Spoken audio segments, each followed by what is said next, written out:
نحمدہ ونصلی ونسلم علی رسولہ الکریم اما بعد فاعوذ باللہ من الشیطان الرجیم بسم اللہ الرحمن الرحیم ادعو الی سبیل ربک بالحکمہ صدق اللہ مولانا العظیم وقال اللہ تبارک و تعالی فی مقام آخر لیس للانسان الا ما سعی۔ تمام احباب درود پاک پڑھیے۔ الصلاۃ والسلام علیک یا رسول اللہ وعلی آلک واصحابک وسلم یا حبیب اللہ۔ الصلاۃ والسلام علیک یا رسول اللہ وعلی آلک واصحابک وسلم یا حبیب اللہ۔ واجب الاحترام سامعین و حاضرین، اللہ کے فضل اور توفیق کے ساتھ آج کے خطبہ جمعۃ المبارک میں چند باتیں جس موضوع کے حوالے سے عرض کروں گا، یہ اسی گفتگو کا تسلسل ہے۔ یہ درمیان میں دو جمعے ذرا موضوع حالات کے مطابق تبدیل ہوا، تو پہلے جو موضوع چل رہا تھا وہ اس حوالے سے میں نے 3-4 جمعے اس موضوع پر عرض کیے کہ ہمیں قرآن و سنت سے، مظاہر فطرت سے، اللہ کے پیغمبر صلی اللہ علیہ وسلم کی سیرت سے ایک کامیاب زندگی گزارنے کے بہت سارے گر سیکھنے چاہیے۔ بس ایسے ہی نہیں گزر جانا چاہیے، ہر لمحہ جو ہے وہ رسول خدا صلی اللہ علیہ وسلم کی زندگی کا وہ ہمارے لیے سیکھنے کا ہے۔ زندگی کے جو تجربات ہیں، ہمارے ارد گرد جو بہت سارے مشاہدات ہیں، ان سے ہمیں سیکھنے کی ضرورت ہے۔ اس موضوع پر تسلسل کے ساتھ میں آپ کی خدمت میں چند باتیں عرض کر رہا ہوں۔ آج بھی اسی حوالے سے چند باتیں عرض کروں گا۔ یہ ابھی جو میں نے آیت پڑھی ہے آپ کے سامنے کہ ادعو الی سبیل ربک بالحکمہ، کہ اپنے رب کی طرف حکمت کے ساتھ بلائیے، تو یہ حکمت کا تعلق صرف دعوت اور تبلیغ کے ساتھ ہی نہیں ہے، وہاں پر بھی ہے۔ حکمت کا تعلق ہماری زندگی کے تمام معاملات کے ساتھ ہے، پوری زندگی کے ساتھ ہے۔ اگر ہم نے اس حکمت کا، اس دانش کا مظاہرہ نہیں کیا جو ایک انسان سے، ذی شعور انسان سے مطلوب ہے، تو پھر اس چیز کا امکان ہے کہ ہم ایک ناکام زندگی گزار کے اس دنیا سے چلے جائیں۔ مثلا میں آپ کی خدمت میں عرض کروں گا کہ انہی حکمتوں میں سے ایک حکمت جو زندگی کے اندر ہمیں سمجھنی ہے اور ایک اچھی زندگی گزارنے کے لیے ضروری ہے، وہ یہ ہے کہ ہم اپنے رویوں کے اندر لچک پیدا کریں، فلیکسیبلٹی، توافق پیدا کریں، جسے آپ ایڈجسٹمنٹ کہتے ہیں۔ اس کا مطلب کیا ہے؟ اس کا مطلب یہ ہے کہ جس طرح میں اپنے آپ کو جانتا ہوں، اسی طرح میرے ذمے یہ بھی ہے کہ میں دوسروں کو بھی جاننے کی کوشش کروں۔ اصل میں اپنے آپ کو تو جانتا ہوں اور اسی کی بنیاد پر اپنی ہر بات دوسرے پر تھوپنے کی کوشش کرتا ہوں، جس سے ہماری باہمی تعلقات کے اندر آپ دیکھیں کہ تنازع کھڑے ہو جاتے ہیں، رولے پڑ جاتے ہیں، لوگ ایک دوسرے کے ساتھ الجھنے لگتے ہیں۔ تو یہ سمجھنے کی ضرورت ہے کہ اس دنیا کے اندر وہی شخص کامیاب ہوتا ہے کہ جو اپنے آپ کو سمجھنے کے ساتھ دوسرے کو بھی سمجھنے کی کوشش کرتا ہے، ان تقاضوں کو بھی ملحوظ رکھنے کی کوشش کرتا ہے جو دوسرے کے ساتھ تعلقات کے لیے ضروری ہے۔ یہ جو اصول ہے، اس کا تعلق میری اور آپ کی ذاتی اور نجی زندگی کے ساتھ بھی ہے، اور اسی طرح یہ قومی معاملات کے اندر بھی ہمیں اسی طرح چلنا چاہیے۔ اجتماعی معاملات کے اندر، بین الاقوامی معاملات کے اندر اگر یہ چیز نہیں ہوگی اور یہ پروان چڑھے گی نچلی سطح پر، اصل میں قومی سطح پر جو منظرنامہ ہمیں نظر آتا ہے وہ ہماری انفرادی زندگی کا مظہر ہوتا ہے۔ مثلا اگر ساری قوم ایماندار ہو، ملاوٹ سے اجتناب کرنے والی ہو، ذخیرہ اندوزی سے بچنے والی ہو، ناجائز منافع نہ لینے والی ہو، تو یہ ممکن نہیں ہے کہ ہماری نجی سطح پر تو ہمارا رویہ یہ ہو اور قومی سطح پر ہم سارے بے ایمان ہوں، ملاوٹ کرنے والے ہوں۔ ایسا نہیں ہے۔ اصل میں جو ہم نجی زندگی میں ہمارے انفرادی رویوں کے اندر خوبی ہوتی ہے یا خامی ہوتی ہے، اسی کا اظہار اجتماعی سطح پر ہوتا ہے۔ تو لہٰذا میں کہنے کا مطلب یہ ہے کہ یہ بات ہمیں ایک کامیاب زندگی گزارنے کے لیے یہ بات ہمیں سیکھنے کی ضرورت ہے، اور میں کہتا ہوں کہ اس کی سب سے بہترین اور خوبصورت مثال جو ہے وہ صلح حدیبیہ ہے۔ جن احباب کی سیرت پر نظر ہے اور جو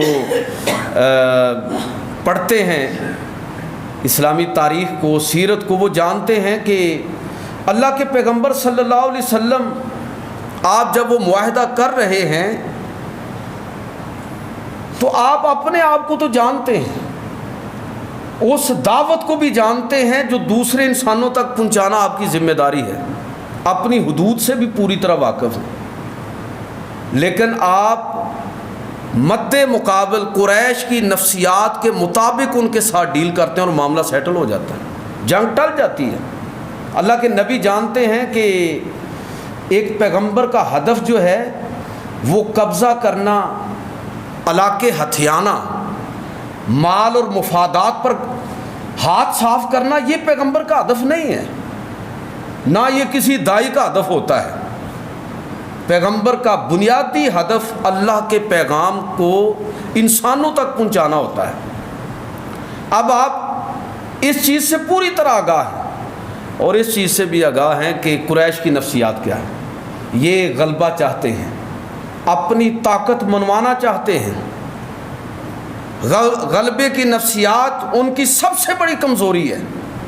اللہ کے پیغمبر صلی اللہ علیہ وسلم اس بات کو سمجھتے ہیں، اور پھر توافق، ایڈجسٹمنٹ اور جو ایک فلیکسیبلٹی جس حد تک ممکن تھی وہ صلح حدیبیہ کے اندر ہمیں نظر آتی ہے۔ معاہدہ لکھا جا رہا ہے، حضرت علی رضی اللہ تعالیٰ عنہ کو نبی کریم صلی اللہ علیہ وسلم فرماتے ہیں کہ اے علی لکھو بسم اللہ الرحمن الرحیم۔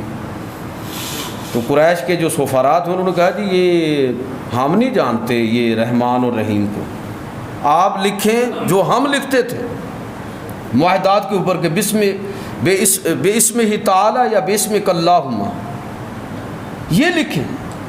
تو اللہ کے نبی صلی اللہ علیہ وسلم نے کوئی ضد نہیں فرمائی، حالانکہ اللہ کے رحمان اور رحیم ہونے میں کوئی شک نہیں۔ آپ نے فرمایا کہ علی یہ جس طرح کہتے ہیں نا اسی طرح لکھ دو۔ دوسرا جملہ لکھا کہ یہ معاہدہ ہے قریش کے درمیان اور محمد رسول اللہ صلی اللہ علیہ وسلم کے درمیان۔ پھر انہوں نے اعتراض کیا کہ یہ اگر ہم آپ کو اللہ کا رسول مان لیں تو بات ہی ختم ہو جائے، یہ محمد رسول اللہ کاٹ دیں، محمد بن عبداللہ لکھیں۔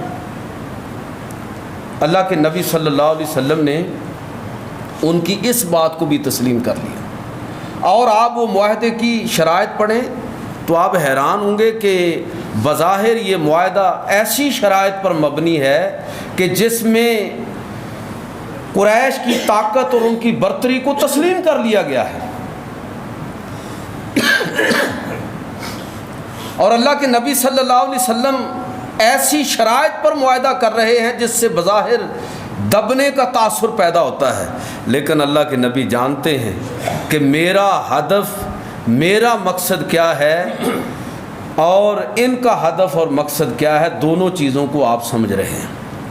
آپ نے ان کی بظاہر جو طاقت اور برتری تھی اس کو ایڈجسٹ کر لیا۔ نتیجہ اس کا کیا نکلا کہ حضور جانتے تھے کہ یہ جنگ جب ختم ہوگی نا، صلح ہوگی، لوگ آپس میں ملیں گے، اور صحیح بخاری کے اندر اس کی پوری تفصیل موجود ہے کہ جب یہ معاہدہ ہو گیا لوگوں کی ایک دوسرے کی طرف جانا، مکہ کے لوگ مدینہ گئے، مدینہ والے مکہ، ایک دوسرے سے ملے گلے، لمبی جنگوں کے بعد امن قائم ہوا، لوگوں کو موقع ملا ایک دوسرے کو سمجھنے کا، اور انہوں نے دیکھا کہ یہ لوگ ہمارے بھائی تھے لیکن اسلام قبول کرنے کے بعد تو ان کی زندگی تبدیل ہو گئی ہے، ان کا تو کردار ہی بدل گیا ہے۔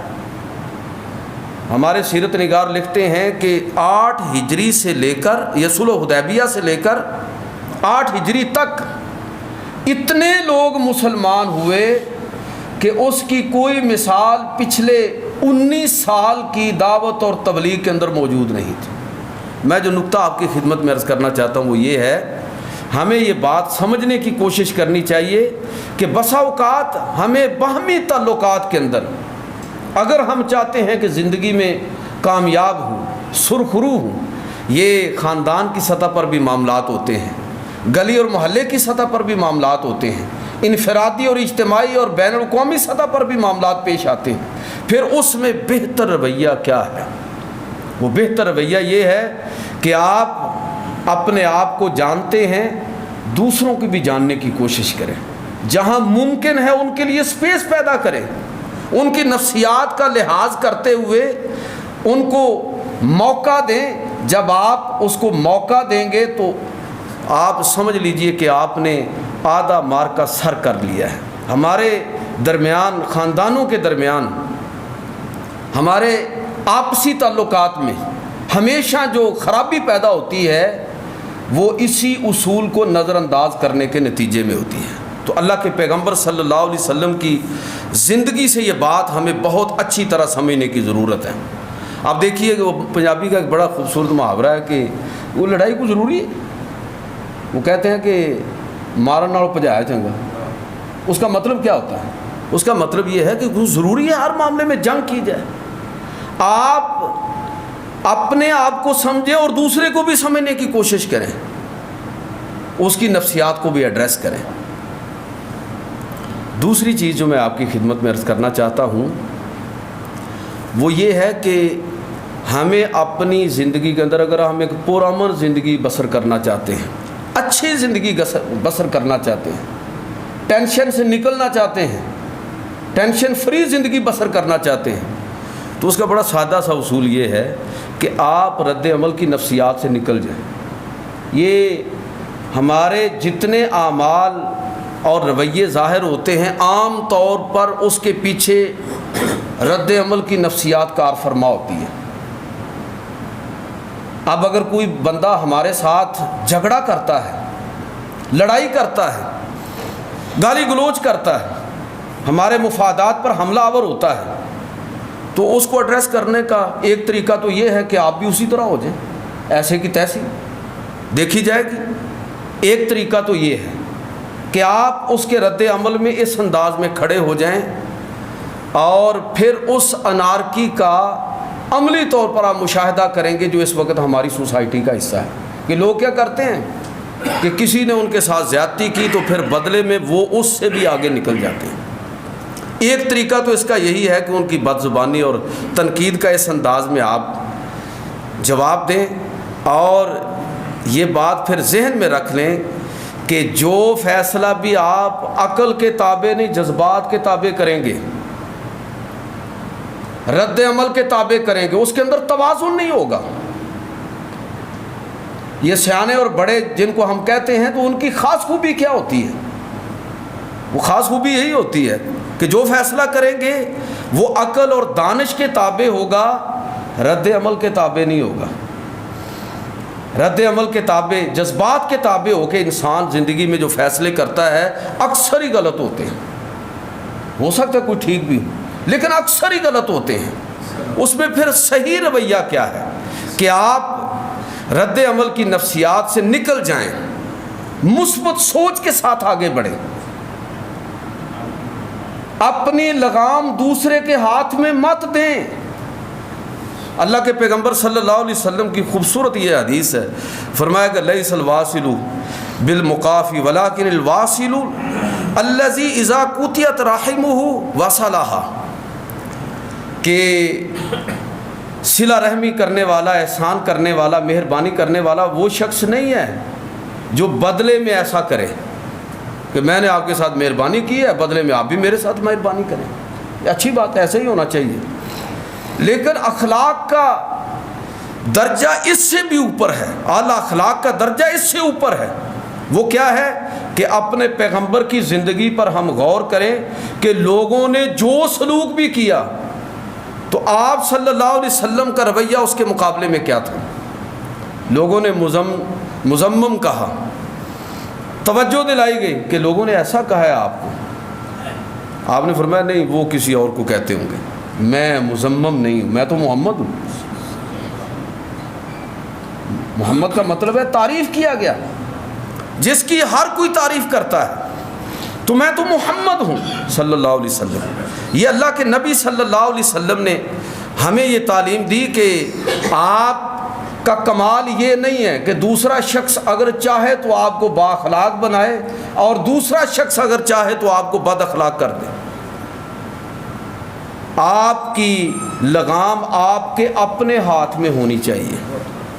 اسی لیے ایک موقع پر آپ صلی اللہ علیہ وسلم نے ارشاد فرمایا، من القبائر شتم الرجل والدیہ، حضور نے فرمایا کہ کبیرہ گناہوں میں سے یہ ہے کہ کوئی شخص اپنے والدین کو گالی گلوچ کرے۔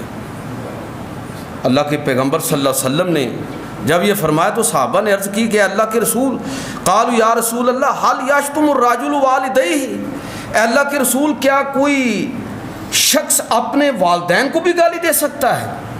آپ صلی اللہ علیہ وسلم فرمایا، قال نعم یسب ابا الرجل فیسب اباہ ویسب امہ فیسب امہ، کہ وہ کسی کے باپ کو گالی دیتا ہے، وہ بدلے میں اس کے باپ کو گالی دیتا ہے، وہ کسی کی ماں کو گالی دیتا ہے، وہ بدلے میں اس کی ماں کو گالی دیتا ہے، تو گویا کہ اپنے ماں باپ کو گالی نکلوانے کا سبب وہ خود بنا ہے۔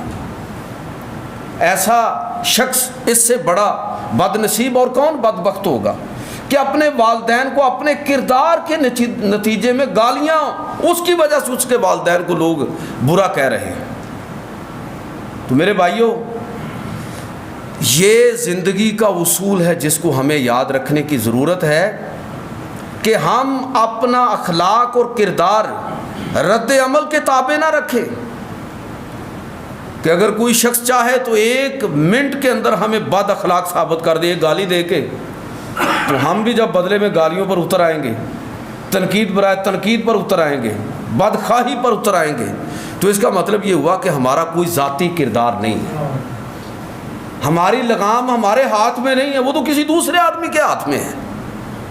لہٰذا اس چیز سے نکلنے اور بچنے کی کوشش کرنی چاہیے۔ اللہ کے پیغمبر صلی اللہ علیہ وسلم نے صحیح معنوں میں ہماری یہ تربیت فرمائی، اور یہ بات ہمیشہ ہمیں یاد رکھنی چاہیے کہ اگر احترام کی روایت کسی سوسائٹی کے اندر ایک دفعہ ختم ہو جائے یا کسی فرد کی زندگی سے وہ چیز نکلنی شروع ہو جائے، تو پھر یہ یاد رکھیے گا کہ جو دوسروں پر تنقید کرنے والا ہے، جو دوسروں کے ساتھ بد اخلاقی کے ساتھ پیش آنے والا ہے، جو دوسروں کی تحقیر اور توہین کرنے والا ہے، بالآخر وہ اپنوں کی تحقیر اور توہین بھی لازمی کرے گا۔ آپ دیکھ لیں ایسے لوگوں کو، یہ رکنے والا سلسلہ نہیں ہے۔ اس لیے اس کو بہت ابتدا میں اللہ کے نبی صلی اللہ علیہ وسلم نے ہمیں تلقین فرمائی کہ بہت ابتدا میں اس کو روکنے کی کوشش کرنی ہے۔ تیسری بات کہ ہماری سماجی اور معاشرتی زندگی کے اندر جو ہمارے درمیان اختلافات ہوتے ہیں، ہمارے باہمی تنازعات کھڑے ہوتے ہیں، تو اس کی ایک بڑی وجہ اور سبب وہ یہ ہے کہ سنی سنائی بات کو ہم پکڑ لیتے ہیں اور پھر اس پر سوار ہو جاتے ہیں اور پھر اس کو سر پٹ دوڑانے لگتے ہیں۔ کوئی شخص اس پر تحقیقی نظر ڈالنے کے لیے تیار نہیں ہے، اس کی حقیقت کو سمجھنے کے لیے تیار نہیں ہے۔ سورۃ الحجرات کے اندر اللہ رب العزت ارشاد فرماتا ہے، یہ معاشرتی بگاڑ جو ہیں، ان سورۃ الحجرات اس حوالے سے بڑی رچ صورت ہے کہ اس میں خاص طور پر ان خرابیوں کی نشاندہی کی گئی اور اس کی اصلاح کی گئی۔ ان خرابیوں میں سے ایک خرابی یہ بھی ہے کہ لوگ سنی سنائی بات کو پکڑ لیتے ہیں اور اس کے نتیجے میں جو خرابی واقع ہوتی ہے ہر طرف انارکی پھیلنے لگتی ہے۔ اللہ رب العزت ارشاد فرماتا ہے کہ یا ایھا الذین آمنوا ان جاءکم فاسق بنبأ فتبینوا، اے ایمان والو اگر کوئی خبر کو فاسق، کوئی ایسے اڑتی ہوئی بات تم تک پہنچ جائے تو اس کی تحقیق کر لو۔ اس کی چھان پھٹک کر لو. ایسا نہ ہو کہ تم اس بات کو پکڑ لو اور کسی شخص کے بارے میں بدگمانی کا شکار ہو جاؤ. یہ جو کہا گیا نا کہ ایاکم والظن، کہ بدگمانی سے بچو، اور بس اوقات بعض گمان ایسے ہوتے ہیں کہ جو بڑی شدید نوعیت کی، یعنی وہ گناہ بھی ہوتے ہیں اور شدید نوعیت کی خرابی کا بھی باعث بنتے ہیں. یہی مثبت سوچ ہے نا کہ آپ جب تک آپ کے پاس کوئی دلیل نہیں ہے، مجھے اور آپ کو یہ حق نہیں ہے کہ ہم کسی شخص کے بارے میں بدگمانی کریں. خواہ مخواہ منفی سوچ کا ہم مظاہرہ کریں. اور ہمیں ساتھ یہ بھی تلقین کی گئی کہ آپ صرف یہ نہیں ہے کہ منفی سوچ سے اپنے آپ کو بچانا ہے، بات کی تحقیق کرنی ہے، حقیقت تک پہنچنے کے بعد کوئی رائے قائم کرنی ہے، بلکہ یہ بھی کوشش کرنی ہے کہ خود بھی تہمت کے مواقع سے بھی بچو اور لوگوں کو اپنے بارے میں بدگمان ہونے سے بچانے کی کوشش کرو. لوگ آپ کے بارے میں اچھی رائے رکھتے ہیں، لیکن آپ روزانہ شراب خانے سے نکل رہے ہیں، لوگ دیکھ رہے ہیں، تو ممکن ہے کہ لوگ آپ کے بارے میں بدگمانی کرنے لگے. آپ بتا دیجئے کہ مجھے بہت ایمرجنسی کام تھا، میں فلاں آدمی سے مل کے آیا، تاکہ اس کی تسلی ہو جائے. بدگمانی کرنے سے بچنا ہے، اور بدگمان دوسروں کو بدگمان اپنے بارے میں ہونے سے بچانا بھی ہماری ذمہ داری ہے. اللہ کے پیغمبر صلی اللہ علیہ وسلم جا رہے تھے نا سواری پر، اور آپ کی ایک زوجہ محترمہ پیچھے آپ کے ساتھ سوار تھی. گزرے، صحابہ کھڑے تھے، سلام دعا ہوئی، اللہ کے نبی گزرے اور پھر واپس آپ تشریف لے آئے، اور صحابہ کو مخاطب کرتے ہوئے فرمایا کہ یہ جو میرے ساتھ بیٹھی ہوئی ہے نا، یہ تمہاری فلاں ماں ہے. تو صحابہ نے عرض کیا اللہ کے رسول، کیا ہم آپ کے بارے میں کوئی بدگمانی کریں گے؟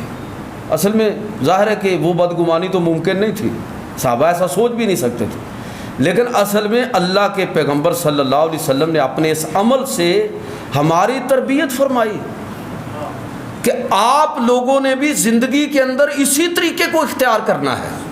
بدگمانی سے بچنا بھی ہے اور تہمت کے مواقع سے بھی بچنا ہے، اور اپنے بارے میں دوسروں کو بدگمان ہونے سے بچانے کی اپنی پوری کوشش بھی کرنی ہے. تو میرے بھائیوں، یہ زندگی کے وہ گر ہیں جو اللہ کے پیغمبر صلی اللہ علیہ وسلم کی سیرت سے ہمیں سمجھ آتے ہیں. ایک اور چیز جو میں آپ کی خدمت میں عرض کرنا چاہتا ہوں وہ یہ ہے کہ اگر انسان کے اندر کوئی گر ہو نا، ویسے گر پیدا کرنا چاہیے. بندے کو اپنے اندر کوئی نہ کوئی ہنر پیدا کرنا چاہیے. پیچھے میں اس موضوع پر بڑی تفصیلی گفتگو کر چکا ہوں. جس کے پاس ہنر ہوتا ہے نا، وہ اصل میں ہوتا ہے سب سے امیر آدمی، اس کو کبھی زوال نہیں آتا. وہ شیخ سعدی کا ایک شعر ہے نا، ان کا مقولہ ہے کہ تونگری بہنر است نہ بمال. انسان کی عظمت بزرگی ہنر کے ساتھ ہوتی ہے، مال و دولت کے ساتھ نہیں ہوتی. تو انسان کے پاس ہنر ہونا چاہیے، اس کو کڑی محنت کے بعد اپنے آپ کو کسی نہ کسی میدان کے اندر اپنی صلاحیت کو اس کو ثابت کرنا چاہیے. خیر یہ ایک اور موضوع شروع ہو جائے گا. کہنے کا مطلب یہ ہے کہ جس انسان کے اندر جو خوبی ہوتی ہے، یہ یاد رکھیے کہ وہ خوبی اس کے عزت وقار اور اس کی بقا کی ضامن بنتی ہے اس دنیا کے اندر، اور اس کے جانے کے بعد بھی وہ اس کی بقا اور اس کی عزت اور وقار کی ضامن ہوتی ہے. صحیح بخاری کے اندر یہ واقعہ پوری تفصیل کے ساتھ موجود ہے کہ جب اہل مکہ نے ظلم کی انتہا کر دی تو اللہ کے پیغمبر صلی اللہ علیہ وسلم نے صحابہ کو اجازت دی کہ آپ کسی اور سرزمین کی طرف ہجرت کر دیں. جو لوگ رہ سکتے ہیں رہ لیں، جو جانا چاہتے ہیں چلے جائیں. حبشہ کی طرف لوگوں نے ہجرت کی. تو ایک دور میں ابتدا میں تو جناب ابو بکر صدیق نے ہجرت نہیں کی، لیکن ایک دور کے اندر پھر بعد میں انہوں نے فیصلہ کیا کہ یہاں بہت تنگی ہے، بہت تکلیف ہے، اللہ کی عبادت ہی نہیں یہ لوگ کرنے دیتے، تکلیف دیتے ہیں۔ تو سوچا کہ میں بھی ہجرت کر جاؤں، مکہ سے نکل گئے۔ رستے میں مکہ کا ایک بڑا سردار ابن داغنہ، صحیح بخاری کے اندر یہ واقعہ موجود ہے، وہ ملا۔ اس نے کہا جی کہاں جا رہے ہیں؟ تو کہا کہ بھائی آپ کی قوم کے لوگ تو یہاں نہ اللہ کی عبادت کرنے دیتے ہیں، نہ سکون کا سانس لینے دیتے ہیں، لہٰذا میں نے یہ فیصلہ کیا ہے کہ میں یہاں سے ہجرت کر کے کسی اور طرف چلا جاؤں۔ دانا آدمی تھا، اگرچہ مسلمان نہیں تھا، تو حضرت ابوبکر صدیق رضی اللہ تعالیٰ عنہ کو اس نے پکڑ لیا، کہا کہ نہیں، آپ جیسے آدمی کو ہجرت آپ جیسے آدمی کے لیے درست نہیں ہے، یہ تو بہت بڑی محرومی ہوگی۔ صحیح بخاری کے اندر الفاظ یہ ہیں، وہ ذرا سماعت فرمائیے کہ ابن داغنہ نے یہ کہا کہ اِنَّ مِثْلَكَ لَا يَخْرُجُ وَلَا يُخْرَجُ فَإِنَّكَ تَكْسِبُ الْمَعْدُومَ وَتَصِلُ الرَّحِمَ وَتَحْمِلُ الْكَلَّ وَتَقْرِي الضَّيْفَ وَتُعِينُ عَلَى نَوَائِبِ الْحَقِّ وَأَنَا لَكَ جَارٌ۔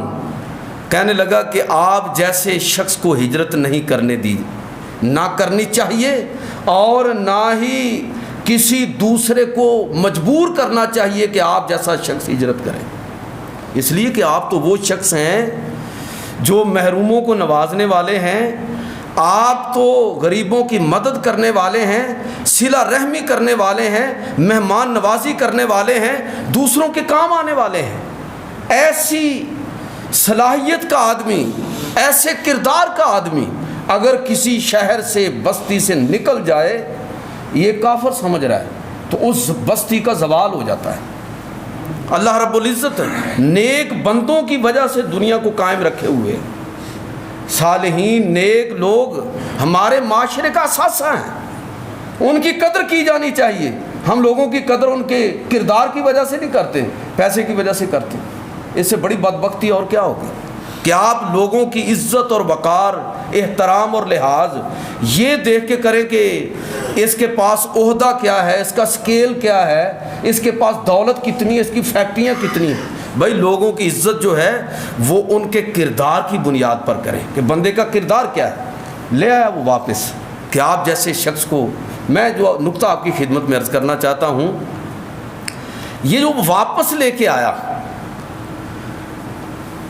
اور حضرت ابوبکر صدیق رضی اللہ تعالیٰ عنہ پھر واپس تشریف لے آئے، مجھے یہ بتائیے کہ یہ جو آپ کا واپس آنا ہے اور آپ کا جو شخصی تحفظ ہے، کیا اس چیز کا ضامن آپ کے شخصی تحفظ کا اصل کریڈٹ کس چیز کو جائے گا؟ ابن داغنہ کو جائے گا؟ نہیں، اس نے باقی لوگوں کو نہیں روکا ہوگا، تو پھر کس چیز کو جاتا ہے؟ وہ جناب صدیق اکبر رضی اللہ تعالیٰ عنہ کا ذاتی کردار ہے۔ یاد رکھیے کہ انسان کا ذاتی کردار اس کی عزت اور وقار کا باعث ہوتا ہے، اور بسا اوقات تو وہ اپنے دشمنوں سے بھی اپنے آپ کو منوا لیتا ہے۔ انسان کتنے لوگ ہوں گے جن کے ساتھ آپ کی مخالفت ہوگی، لیکن ان کی بعض شخصی خوبیاں ایسی ہیں کہ آپ ان کی ان شخصی خوبیوں کی وجہ سے کہتے ہیں کہ نہیں یار وہ آدمی ایسا نہیں ہے، ٹھیک ہے ہمارا مخالف ہے، ہم اس کے خلاف ہیں، لیکن وہ شخص اس کردار کا حامل نہیں ہے جو اس پر الزام لگایا جا رہا ہے۔ میں جو بات عرض کرنا چاہتا ہوں کہ انسان کی جو ذاتی خوبی ہے یہ انسان کو اپنے اندر پیدا بھی کرنی چاہیے، اس کا تحفظ بھی کرنا چاہیے، اور یہ دنیا اور آخرت اور اس زندگی کے اندر بھی اور اس کے جانے کے بعد بھی یہ چیز ہمیشہ اس کے عزت اور وقار کے اندر اضافے کا سبب بنے۔ وہ کہا جاتا ہے کہ لارڈ ولیم بینٹک جو ایسٹ انڈیا کمپنی کی طرف سے ہندوستان کا گورنر جنرل تھا، 1828 سے 1835 تک یہ رہا، تو اس نے ایک دور میں جب اقتصادی بدحالی ہوئی نا ایسٹ انڈیا کمپنی کی، تو اس نے حکم دیا کہ تاج محل کو گرا دیا جائے، تاکہ اس کے جو قیمتی پتھر ہیں جس کا تخمینہ اس دور میں یہ تھا کہ کوئی 1 لاکھ سے زیادہ کے ہوں گے، تو یہ بیچ کے ہم اپنی جو اقتصادی بدحالی ہے اس کا ذرا مداوع ہو جائے گا۔ جب اس نے گرانے کا حکم دیا تو مسلمان اور ہندو بلا امتیاز رنگ و نسل سب کھڑے ہو گئے، کہ ہم یہ نہیں کرنے دیں گے، اور احتجاج اتنا شدید ہوا کہ بالآخر اس لینا پڑا۔ میں جو بات عرض کرنا چاہتا ہوں وہ یہ ہے کہ کیا خیال ہے آپ کا، کیا خیال ہے کہ مسلمانوں اور ہندوؤں کی طاقت نے تاج محل کا تحفظ کیا ہے؟ نہیں، تاج محل کی اپنی ذاتی خوبصورتی نے لوگوں کو مجبور کر دیا ہے کہ وہ اس کے لیے کھڑے ہو جائیں۔ اصل میں اس عمارت کے ذاتی حسن نے، اس کے اندر ایسی طاقت ہے کہ لوگ رنگ و نسل کے امتیاز کے بغیر اس کے لیے کھڑے ہو گئے۔ تو میرے بھائیوں، یہ بات ہمیں سیکھنی ہے، سمجھنی ہے۔ اسی لیے اللہ کے پیغمبر صلی اللہ علیہ وسلم نے یہ ہمیں تلقین فرمائی تھی کہ تم میں سے بہترین شخص کون ہے، جو اخلاق کے اعتبار سے بہتر ہے۔ من حسن الاسلام المرء ترکہ ما لا یعنی، کہ انسان کا بہترین جو وصف ہے وہ لا یعنی باتوں کو ترک کر کے اپنے کردار کو نکھارنا ہے۔ کردار کی طاقت، شخصی خوبی، یہ ہے اصل میں انسان کے وقار اور عزت کا باعث۔ وہ گدڑی کے اندر بیٹھا ہوا بھی بادشاہوں سے بڑھ کر مؤثر ہے، وہ قبر کے اندر دفن ہو کر بھی لوگوں کے دلوں پر حکمرانی کر رہا ہوتا ہے۔ تو یہ چند باتیں میں نے اس تناظر میں عرض کی ہیں کہ ہمیں زندگی کو سیکھنا چاہیے، سمجھنا چاہیے، اور زندگی گزارنے کے گور قرآن و سنت سے سمجھیں۔ اپنے ارد گرد جو پھیلے ہوئے مشاہدات ہیں ان کو پیش نظر رکھیں۔ قاری صاحب کی طرف سے یہ ایک اعلان میری طرف سے بھی ہے، انتظامیہ کی طرف سے بھی، ہماری مسجد کی طرف سے، یہ بروز سوموار 20 جون اللہ کے فضل و توفیق سے یہ دورہ تجوید اور لہجات وغیرہ اور باقی احکام اور مسائل جو نماز، روزہ اور اس طرح کے دیگر مسائل ہیں ان کے حوالے سے یہ آغاز ہو رہا ہے مغرب تا عشاء 20 جون بروز سوموار۔ ویسے قاری صاحب نے جو اشتہار بنوایا وہ تو نوجوانوں کے لیے ہے، بچوں کے لیے ہے، اسکول اور کالجز کے اسٹوڈنٹس کے لیے ہے، تو اپنے بیٹوں کو، بچوں کو خاص طور پر آپ انگیج کریں یہاں پر۔ لیکن میں ویسے چاہوں گا کہ بڑے بھی آئیں، وہ بھی آئیں۔ یقین کریں کہ ہماری، میں معافی چاہتا ہوں یہ بات کہتے ہوئے کہ ہماری حالت بہت پتلی ہے۔ ساری زندگی ہم نے گزار دی مسلمانوں کے گھر میں جو پیدا ہوئے، لہٰذا اسی شکر ہے، یہ بھی اللہ کا شکر ہے کہ مسلمانوں کے گھر میں پیدا ہوئے، اس لیے مسلمان ہیں۔ بہت ساری چیزیں سیکھنے سے رہ گئی ہیں، سمجھنے سے رہ گئی ہیں۔ تھوڑا سا وقت اپنا نکالیں اور اس پروگرام میں آپ شریک ہوں، اپنے بچوں کو بھی شامل کریں، خود بھی شریک ہوں۔ انشاءاللہ قاری صاحب موجود ہیں، جیسے ہی یہ کبھی کبھار مجھے بھی حکم کریں گے تو میں بھی انشاءاللہ حاضر ہو جائے گا۔ اللہ تعالیٰ مجھے اور آپ کو دین اسلام سمجھنے کی، عمل کرنے کی توفیق عطا فرمائے۔